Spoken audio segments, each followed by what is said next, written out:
आसिफ जरदारी की जिंदगी के वो पहलू जिनसे बिलावल भुट्टो भी नावाकिफ हैं। साबिक सदर की मुकम्मल बायोग्राफी।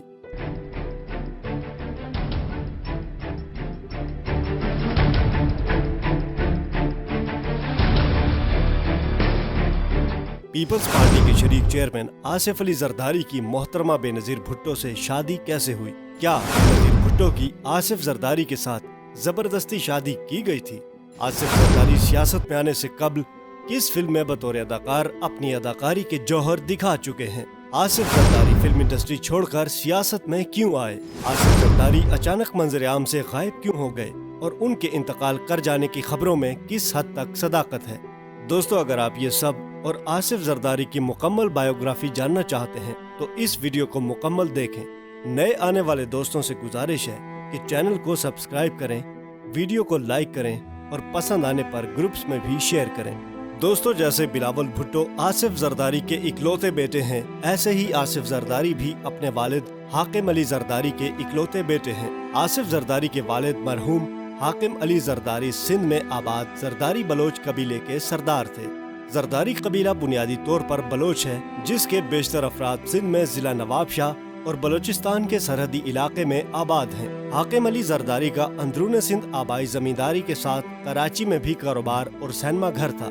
इसके अलावा शाहराह फैसल पर वाक़े मेहरान होटल के बिल्कुल सामने सिविल लाइंस में अपना जाती घर और बहुत सी जायदाद भी थी।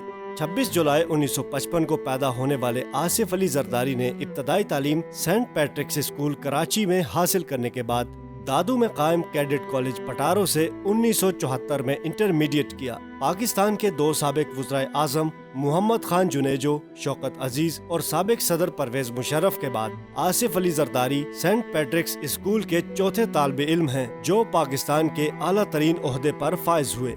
ज़माने तालिब इल्मी के दौर के बारे में कहा जाता है कि उस वक्त भी आसिफ जरदारी यारों के यार के तौर पर कराची के मतमूल हलकों में जाने जाते थे। 1968 में कमसिन आसिफ जरदारी ने फिल्म साज सज्जाद की उर्दू फिल्म मंजिल दूर नहीं में चाइल्ड स्टार के तौर पर भी अदाकारी की। फिल्म के हीरो हनीफ और हीरोइन सोफिया थी, लेकिन ये एक फ्लॉप फिल्म साबित हुई। 1985 के गैर जमाती इंतखाबात में आसिफ अली जरदारी ने भी नवाब शाह में सूबाई असम्बली की एक नशिस्त से कागजात नामजदगी जमा कराए थे, मगर बाद में ये कागजात वापस ले लिए गए थे। उसी जमाने में आसिफ अली जरदारी ने वजीर आला गौस अली शाह के एक वजीर सैयद कोड़ल शाह के मशवरे से कंस्ट्रक्शन के कारोबार में भी हाथ डाला, लेकिन इस शोबे में आसिफ जरदारी सिर्फ 2-2.5 बरस ही मुतहर्रिक रहे। 1987 आसिफ अली जरदारी के लिए सबसे फैसला कुन साल था जब उनकी सौतेली वालदा टिमी बुखारी और बेगम नुसरत भुट्टो ने बेनजीर भुट्टो के साथ आसिफ का रिश्ता तय किया।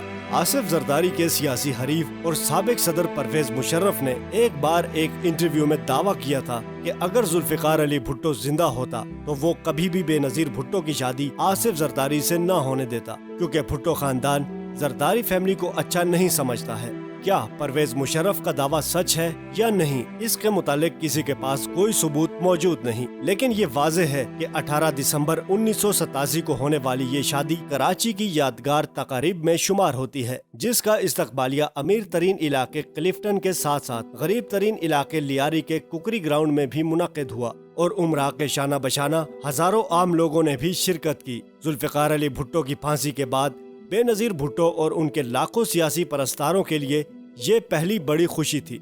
1988 में जब मोहतरमा बेनजीर भुट्टो बरसरे इक़्तिदार आईं, 1990 में बेनजीर हुकूमत की बरतरफी के बाद होने वाले इंतखाबात में वो रुकने कौमी असम्बली बने। साबिक सदर गुलाम इसहाक खान ने जब नवाज शरीफ हुकूमत को बरतरफ करके बल्ख शेर मजारी को पाकिस्तान का निगरान वजीर आज़म मुकर्रर किया तो आसिफ अली जरदारी भी निगरान वजीर आज़म बल्ख शेर मजारी की काबीना में वजीर बने। फिर बेनजीर भुट्टो के दूसरे दौर में रुकने कौमी असम्बली और वजीर माहौलियात और सरमायाकारी रहे। वो 1997 से 99 तक सेनेट के रुकन रहे। 1990 से 2004 तक के 14 बरस आसिफ जरदारी की जिंदगी के सबसे हंगामाखेज साल हैं। बेनजीर भुट्टो के पहले दौर में उन पर करप्शन के इल्जामात लगना शुरू हुए और उन पर मिस्टर 10% का खिताब चिपकाने की कोशिश की गई। सबसे पहले 1990 में उन्हें सदर गुलाम इसहाक खान के दौर में एक बरतानवी ताजिर मुर्तजा बुखारी की टांग पर बम बांधकर $8 लाख ऐंठने की साजिश के इल्जाम में हिरासत में लिया गया। لیکن انہی غلام اسحاق خان نے بعد میں آصف زرداری کو رہا کر دیا اور پھر غلام اسحاق خان نے آصف علی زرداری سے وزیر کے عہدے کا حلف بھی لیا۔ کیا سچ ہے اور کیا جھوٹ، پاکستانی عوام اب تک اس کو سمجھ نہیں سکی۔ اس سے پھر بعد میں وزیر کے عہدے کا حلف بھی لے لیا۔ آڈیٹر جنرل آف پاکستان کی ایک رپورٹ کے مطابق غلام اسحاق خان نے بے نظیر اور آصف زرداری پر کرپشن کے 19 ریفرنسز فائل کیے، لیکن ان میں سے کوئی ثابت نہیں ہو سکا۔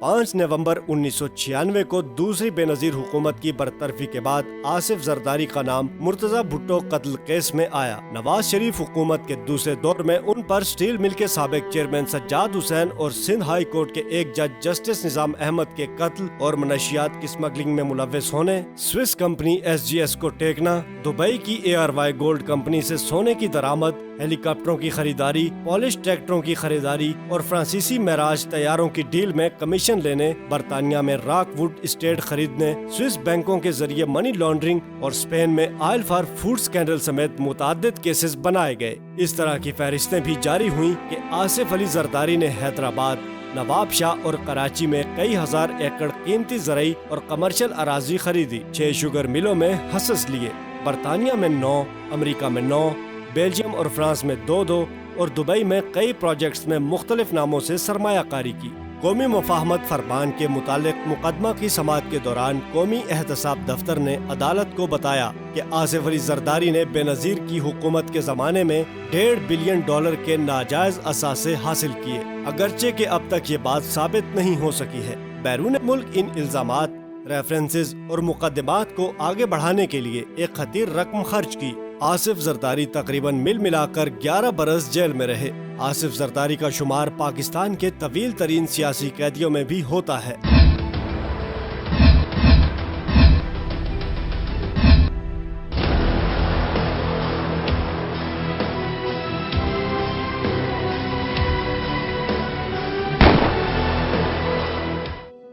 ستائیس دسمبر 2007 کو بے نظیر بھٹو کی شہادت کے بعد آصف علی زرداری کی قیادت میں پیپلز پارٹی انتخابات میں سب سے بڑی پارٹی بن کر ابھری۔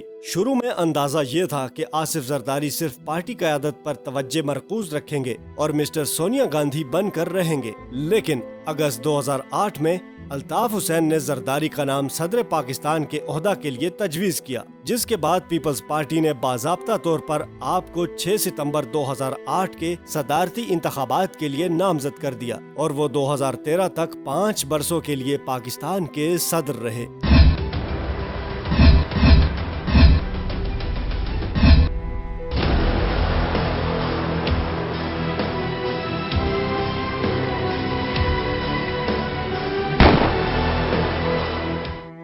جون 2019 میں جعلی اکاؤنٹس کیس میں آصف زرداری کو ایک بار پھر گرفتار کر لیا گیا۔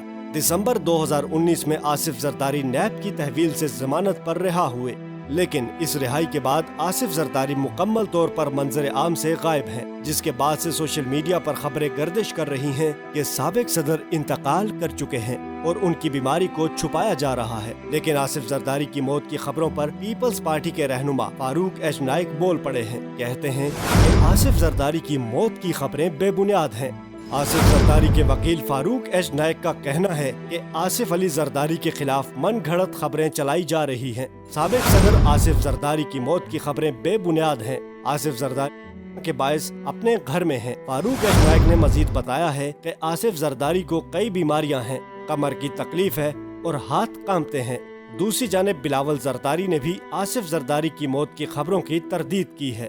پیپلز پارٹی نے آصف زرداری کے انتقال کی خبروں کی تردید تو کر دی ہے، لیکن ایک بات واضح ہے کہ آصف زرداری کی سیاسی زندگی اب تقریباً ختم ہو چکی ہے، جس کا سب سے بڑا ثبوت موجودہ صورتحال میں آصف زرداری کا منظر عام سے مکمل طور پر غائب ہو جانا ہے۔ سابق صدر آصف زرداری کے متعلق آپ کی کیا رائے ہے؟ کامنٹ باکس میں اپنی رائے دے کر آگاہ ضرور کیجیے گا۔